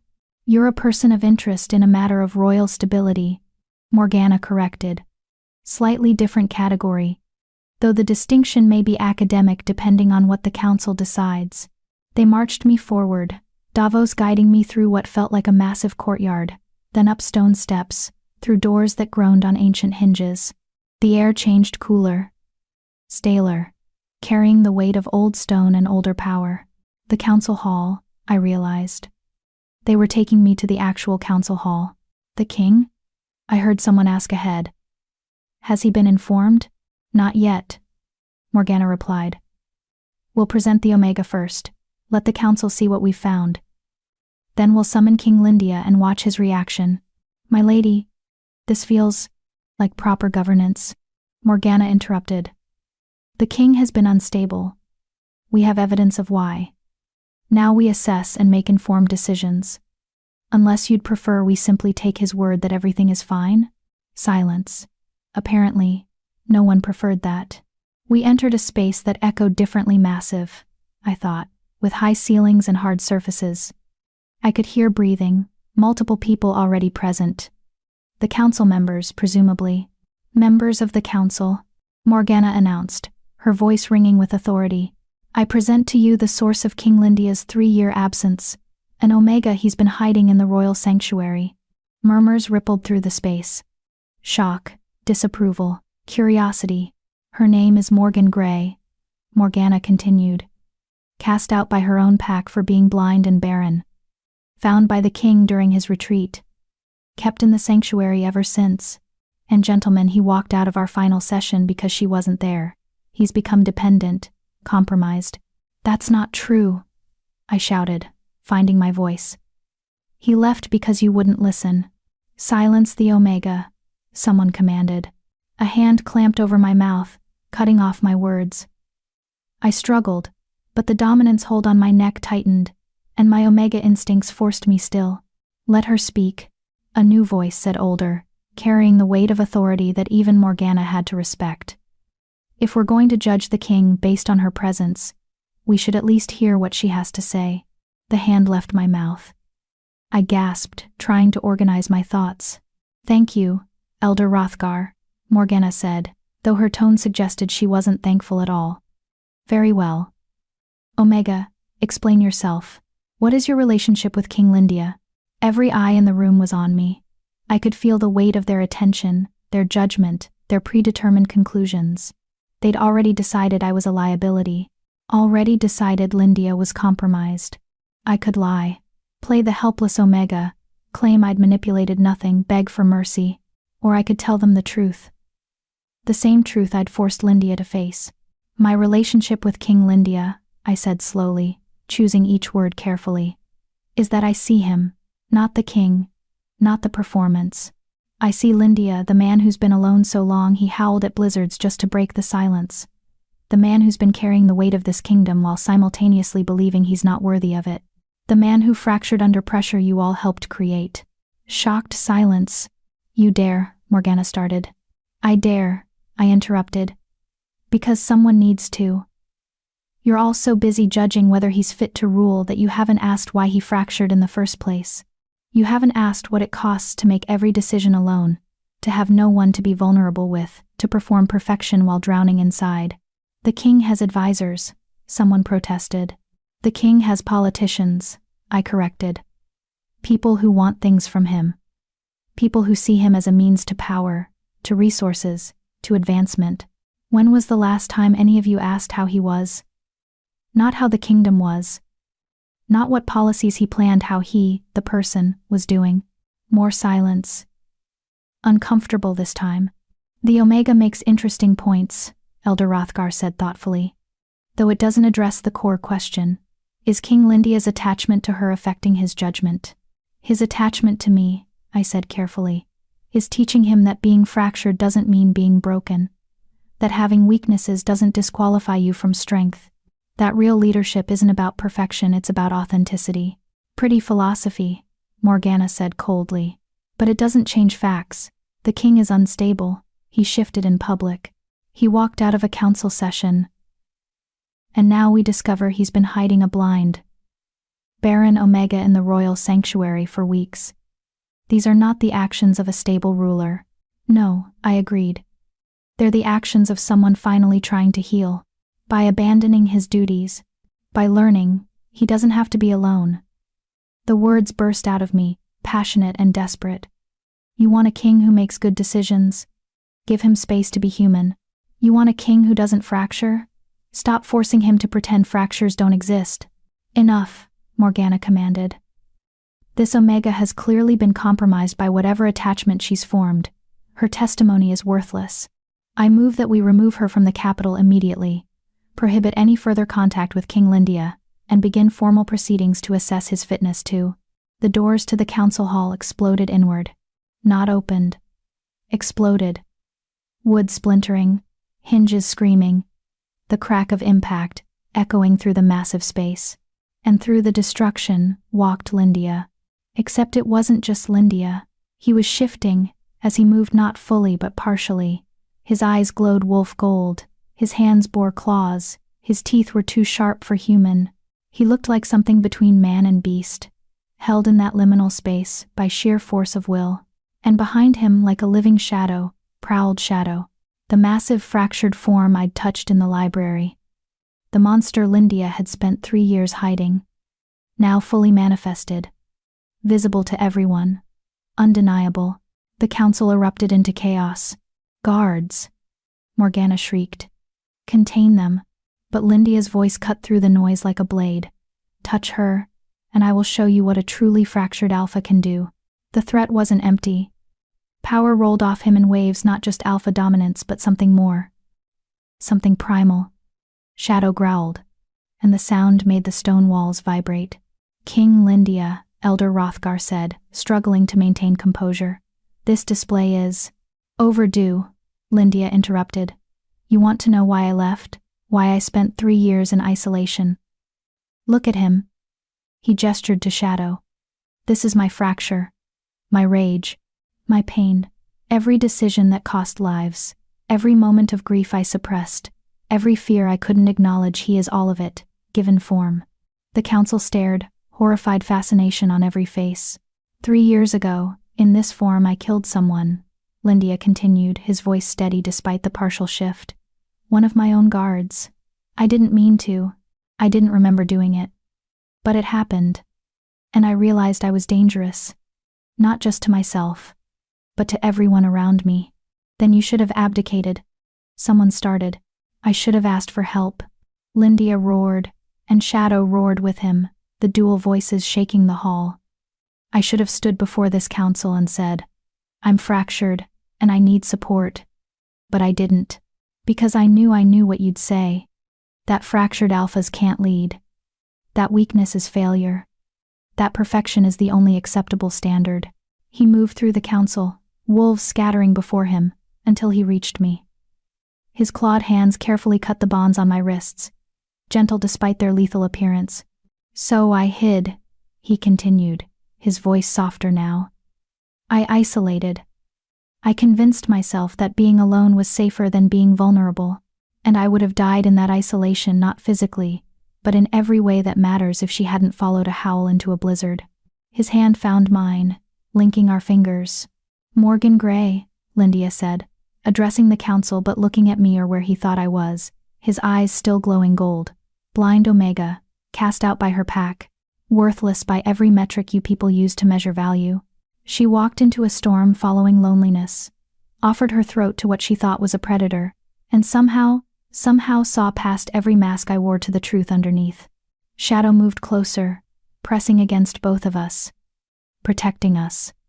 Or maybe just being part of this moment. She taught me, Lyndia said, that fracture isn't failure, that Shadow isn't my enemy, he's my truth. That being vulnerable doesn't make you weak, it makes you honest. And honesty is the only foundation strong enough to build real leadership on. He turned to face the council fully, and his voice hardened. So here's my honesty. I'm fractured. I have a secondary form that I'm still learning to integrate. I will probably struggle with this for the rest of my life. And if that disqualifies me from ruling, then remove me. But know that whoever you put in my place will have their own fractures, their own shadows. The only difference is they'll hide them better. And hiding fractures is exactly what creates the kind of king who breaks. Silence. Complete absolute silence. Then Elder Rothgar spoke. King Lyndia. You're asking us to accept an alpha who admits to being imperfect? I'm asking you to accept an alpha who admits to being real, Lyndia corrected. And who's learning, with help, to integrate his fractures instead of hiding from them. And the Omega? Morgana demanded, though her voice had lost its certainty. What is she to you, really? Lyndia looked down at me, and even without seeing his face, I felt the weight of his attention. She's the person who taught me that being seen truly seen, fractures and all, is worth the risk of rejection, he said quietly. She's my friend, my companion, someone I trust more than anyone in this room. Is she your mate? Elder Rothgar asked directly. Lyndia hesitated. We haven't discussed. Yes, I said clearly, surprising myself as much as everyone else. Lyndia's hand tightened on mine. Morgan? Yes, I repeated, more firmly this time. If you're going to stand here and bear your truth, then I'm going to bear mine. I followed your howl because something in me recognized something in you. I stayed because being with you, all of you, including Shadow, feels like coming home for the first time in my life. And if being your mate means standing beside you while you integrate your fractures, means being the person who reminds you that being real is better than being perfect, means facing councils and kingdoms and whatever else comes, then yes, I'm your mate. I heard his breath catch. You mean it. I mean it, I confirmed. Shadow rumbled, not a growl this time, but something almost like laughter. Or joy. Well, Elder Rothgar said dryly. That's rather definitive. Morgana made a disgusted sound. This is absurd. The king and a blind Omega? What kind of? The kind of partnership built on truth, Lyndia interrupted. Which is more than most royal pairings can claim. Now, council. I've been honest with you. Brutally so. What's your decision? Do I remain your king? Or do you want someone who'll go back to hiding their fractures and pretending everything is fine? The council members looked at each other. Uncertain. Uncomfortable. Faced with a choice they'd never expected to make. Finally, Elder Rothgar spoke. I move that King Lyndia retain his position, with the understanding that he submit to regular council meetings in person, to discuss both kingdom matters and his personal integration process. Transparency, as he says, should be our foundation. Seconded, another voice said. Opposed? Morgana demanded. Silence. Even those who looked uncomfortable didn't speak up. Then it's settled, Elder Rothgar said. King Lyndia remains. Lady Morgana, I believe you owe both the king and his mate an apology. I will not. You kidnapped and bound an Omega under royal protection, Elder Rothgar said flatly. You destroyed sanctuary property. You attempted to undermine the king through political theater. Apologize. Or face charges. Morgana's fury was palpable, but she managed. My apologies. To both of you. It was the least sincere apology I'd ever heard, but it was something. Accepted, Lyndia said coldly. Now get out. All of you. I need to speak with my mate privately. The council filed out. Whispers following them like ghosts. Only Elder Rothgar paused at the door. King Lyndia, he said quietly. For what it's worth, your mother would be proud. She always said true strength was in vulnerability. Thank you, Elder, Lyndia replied, his voice thick. Then we were alone. Lyndia, Shadow, and me. In a council hall full of splintered doors and broken expectations. Lyndia's shift reversed slowly, painfully. By the time he was fully human again, he was leaning heavily on me, exhausted. That, he gasped, was the most terrifying thing I've ever done. You were incredible, I said, my arms around him.